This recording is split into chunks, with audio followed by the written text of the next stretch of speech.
बाली माफियांक कब्जारे महानदी दिन राति बेधड़क हेउछि बाली लुट नकली ट्रांजिट पास रे चली कारबार केमिति जानी पारुनी प्रशासन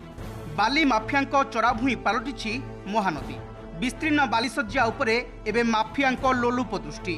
अटकाइबाकू केही नथिबारु मन इच्छा चली बाली कारबार ये नयागढ़ जिला खंडपड़ा तहसिल बड़ बाणपुर अंचलर प्लॉट नंबर 7 खाता नंबर 653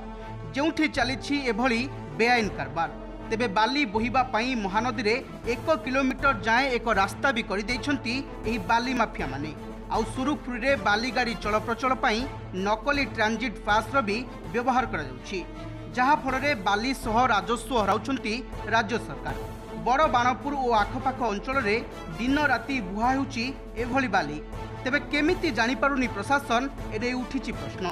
एसबू बाली घाटरू एते परिमाणर बाली बाहर करागलानी जे अनेक स्थान रे घाई सृष्टि हेबा सह नदी बंध दुर्बल हेबारे लागिछि प्रशासन सह बाली माफियांक मधु चंद्रिका को संदेह करुछंती ग्रामवासी दिन राति चली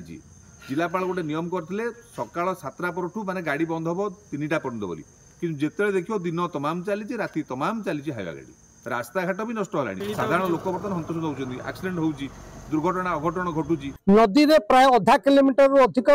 रास्ता तैयारी करिके खणी माफिया माने चोरा रे बाली नउछंती ये समस्त जानिचंती राजस्व विभाग जानिचंती ब्लॉक विभाग जानिचंती जिलापाल जानिचंती खणी विभाग जानिचंती किंतु वर्तमान जो राजस्व विभाग जो खणी विभाग हस्तांतर करा जायछि पावर तांकर सेति संबल नांती कि स्टाफ नांती एवं तांको सेति क्षमता दिया जाय प्रतिदिन कौन मासाधिक काल एभली बाली चलान चली भी आखिरे जेपरी अंध पुटुली बांधी बसिछि प्रशासन बेआईन बाली चलान को विरोध कले ग्रामवासी को नाली आखि देखाउछंती माफिया सेपटे गत वर्ष जुलाई 12 तारिख रे प्रशासन पक्षर उक्त बाणपुर बालीघाट रे तदंत परे अनिर्दिष्ट काल पई बंद करा जायथिले भी माफिया को नाही प्रशासन डर एबे भी पूर्व भली चली बाली गुहा घटना नहीं उपजिलापाल कहिसंती खणी विभाग कार्यानुष्ठान नेबो कार्यानुष्ठान शुणु डिस्ट्रिक्ट माइनिंग अफिसर सीए तांकर अथॉरिटी अच्छी सीए जहाँ एक्शन नहीं पारे आ लोकल पुलिस से जो 63 जो धारा आप कहते से इम्प्लीमेंट सीए करिए आदि दोषी पाइबे से माइनिंग धारा अनुसार जहाँ अच्छी कार्यानुष्ठान ने